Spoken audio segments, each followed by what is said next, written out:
పూర్వం రాజులు రాజ్యం సుభిక్షంగా ఉండాలని, ప్రజలంతా ఆయురారోగ్యాలు ఐశ్వర్యాలతో జీవించాలని, ఆపదలు తొలగిపోవాలని, శత్రువులపై విజయం సాధించాలని ఈ చండీయాగం చేసేవారు.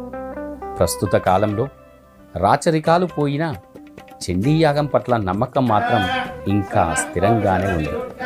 అందుకే ఇప్పటికీ భక్తులు, స్తోమత ఉన్నవారు, వివిధ రాజకీయ నాయకులు, ప్రముఖులు ఈ యాగాన్ని తలపెడుతూ ఉంటారు.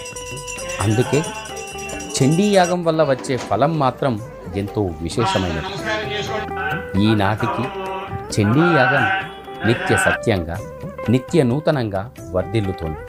పురాణం వచనం ప్రకారం చండీయాగాన్ని చేయించుకోలేకపోయినా, చండీయాగాన్ని చేసిన, హోమగుండానికి నమస్కరించిన, ఆ హోమ విభూదిని నుదుటున ధరించిన భక్తులందరికీ కూడా